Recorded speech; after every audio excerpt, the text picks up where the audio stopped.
Hello, my friend. If you're looking to build out your online presence as a music artist or musician so that you can grow your fan base, increase your streams and your credibility, and just take your music career to the next level, I built out this video guide just for you, so let's jump right into it. A musician's online presence is made up of three main parts: website, social media, and digital ads. Being active with all three of these help develop your brand and grow your fan base by giving potential fans a reason to actually follow you. Developing competencies with your website, social media, and digital advertising is key to creating your online presence and making sure you stand out as an independent musician in an ever-expanding sea of other artists and musicians. So in this guide, I will show you how you can build out these three components of your online presence as a musician, and so that you can start reaching the goals that you actually have with your music career today. And before carrying on, I wanted to let you know that I've clearly also written an article, as you can see, that I'm reading off of here. So if you'd like to follow along, or if you would simply prefer the written word format, you can simply Google online presence for musicians, Best Friends Club, and you'll get access to this text version of the guide for free. There's a whole bunch of links in here that will be quite important as well, and I'll point them out as we go through this. So let's jump right back in to the 6 steps to developing an online presence for independent musicians like you and I. So like with almost anything, the best way to begin the process of developing an online presence as a music artist or musician is to follow a simple step-by-step checklist. Before diving into each step in more detail, I want to give kind of an overview of these 6 steps that you're going to need to go through in order to develop your online presence. These steps are defining your ultimate goal as a creative, choosing your main social media platform, committing to a recurring content strategy, creating a website to future-proof your online presence, experimenting with digital advertising, and testing and iterating on your strategy. Let's take a look at each of these steps in detail, starting with the first and most crucial step, really, which is clearly defining your ultimate goal as a creative. So the very first step that you'll want to do is to take the time to really reflect on what it is that you're trying to accomplish as a music artist or a musician or as a creative in general. The clearer you are with your ultimate goal, the more you will be able to focus your efforts when building your online presence. Most articles and videos on the internet will tell you, like the 50 things that you need to do, or give advice like be on every single social media platform that you can. But this advice honestly couldn't be further from the truth. The truth is that this advice is usually some kind of attempt to reach like a certain word count or video length, and makes you fall into the trap of thinking that more equals better.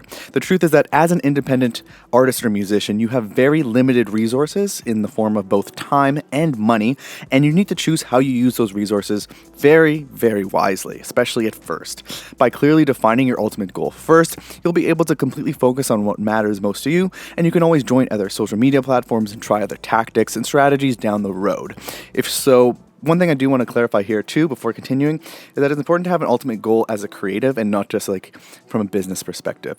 So you don't want to just only revolve things around like, a certain amount of money that you want to make or fame or anything like that, but I think it should be something creative. So I've got an example here. So if your ultimate goal is to play live, then you can focus on publishing performance videos that help you practice your songs and get better at your instrument. If your ultimate goal is to play live, then this type of content will let anyone that sees your content know that you play live so that they might book you in the future. This also helps direct a lot of your online presence because not in terms of just like content and anything like that, but when you're building out, say, like a website, you can have a main focus of that website being a gig list or booking kind of contact page. Instead of a contact form, it could be more about booking gigs. So you can have a lot more focus in what you're doing with your online presence. And again, I think it's very important to be very specific now, knowing that building an online presence is an iterative process and that you'll be able to grow in other areas over time. So you might want to have trillions of streams and you might want to be on national TV and all that kind of stuff. But if you really think about it and you really reflect and say if it is that you want to play live, that's what you really love about doing music, then really refine what that is, and that'll help a lot when you're moving on to these next steps. So with that said, let's move on to those next steps. And the second step is to choose your main social media platform. So once you have a good idea of what your ultimate goal is as a creative, you'll likely have a clear idea of which social media platform you should focus on first. Again, the idea here is to pick just one social media platform at first, and once you really nail using that platform, you can always expand to others later, like I mentioned. Because let's face it, You're probably working a day job, you maybe have a family, and God forbid, maybe even a social life that you're trying to uphold. And properly using one social media platform and consistently publishing content to that platform is honestly a lot of work, and I know that from personal experience, and honestly from personal experience, I think it can kind of suck sometimes. So starting off with one main social media platform that aligns with your ultimate goal will make things easier and sets the foundation for your success. There's probably a social media platform in particular that you're already naturally interested in developing, so just start with that one and change it up if you end up hating it. So it might be something like you follow a lot of artists on Instagram, and so you kind of like an inclination to start on that platform. Maybe you follow a lot of artists on TikTok, or you look up to a lot of people on YouTube. You'll have an idea of what those are, and that's probably going to be where you're going to want to start off first. It's also important to pick one that does align with that ultimate creative goal and will allow you to express that goal. So again, using that example of live performance, that could basically be used anywhere, but say YouTube could be good because you could be having performance videos, and clips of performance videos can also work on like TikTok and Instagram, and those are the things that you're going to want to be thinking of when you're picking your social media platform, making sure that it does align with that ultimate goal that you've already established. So once you have established what social media platform that you want to start on, if you're not actually already starting on one, the third big thing to do is commit to a recurring content strategy.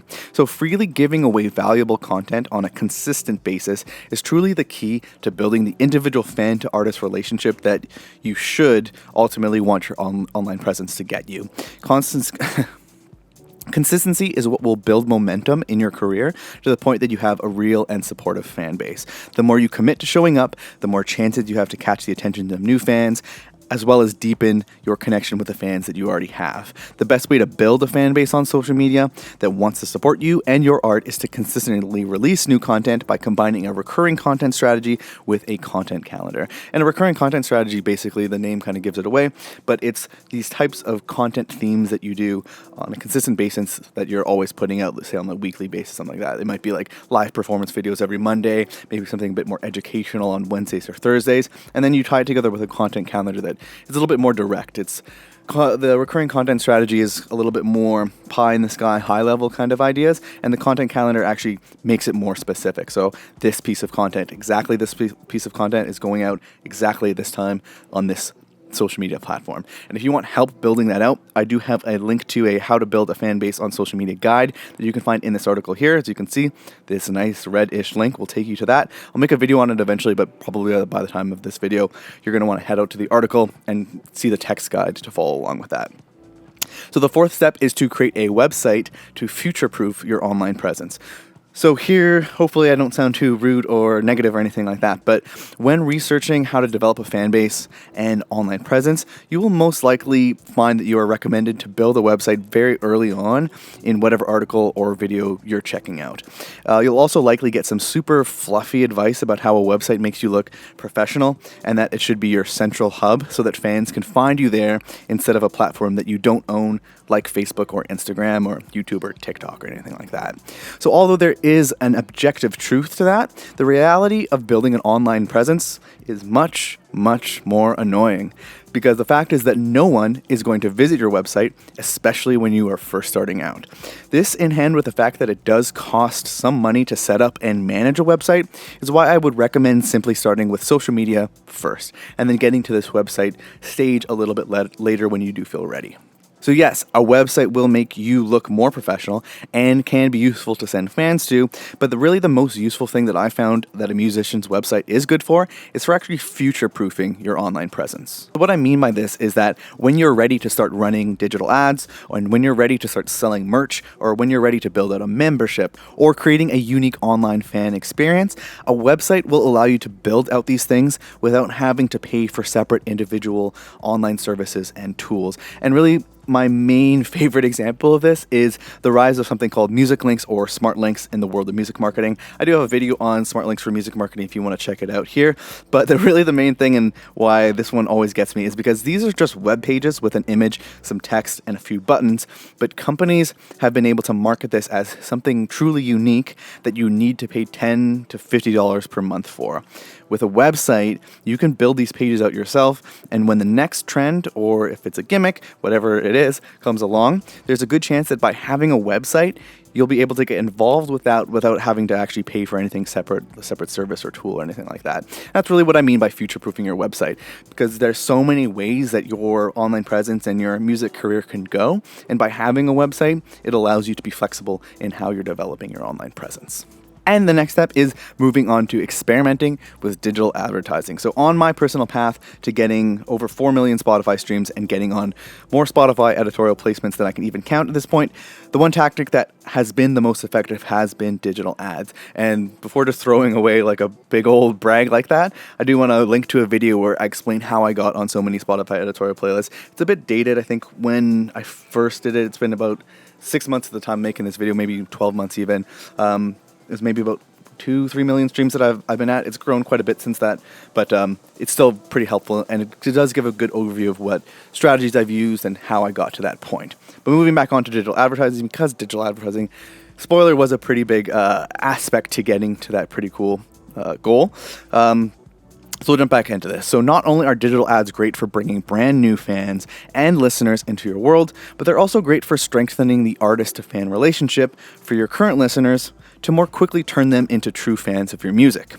In marketing, there are specific ways to quantify and strategically grow these audiences across multiple platforms, and one of these things is called touch points. So a touch point is anytime a potential fan interacts with you, and it is said that around 8 touch points are needed to turn a complete stranger into a customer. And so you can use the same example where it could be 8 touch points to turn a complete stranger into a fan of your music. And touch points can include anything like liking your social media posts, commenting on your social media posts, clicking on one of your ads, opening one of your fan newsletter emails, direct messaging your profile, or sending you an email. Even listening to one of your songs is a touch point. And essentially brand awareness, which brand awareness can almost be seen as another version of your online presence in the form of the people, but brand awareness is achieved when your fans see you frequently on different platforms at different times, to the point they can recognize you even through all the relentless noise and distractions on the internet. Digital ads can speed up this process by increasing the number of touch points and making it appear like you are somehow showing up everywhere on the internet, so you must be important. It's more of an advanced technique that I wouldn't rush into, but I do have a free course called Facebook Ads for Musicians that you can check out when you do feel ready. There is a link to it in this article here if you want to check that out. It's a completely free course. It is focused on setting up Facebook ads for growing streams on Spotify, because that's kind of the big thing right now. But these techniques of Facebook ads, one nice thing about it is it can be applied to pretty much anything, which is really cool. So if you want to check that out, completely free course on Facebook Ads for Musicians right here in this article here. Just click on this link. And moving on to cat attack, moving on to the last step, which is to test and iterate on your strategy. So it's important that you understand that building an online presence is an iterative process that will change over time.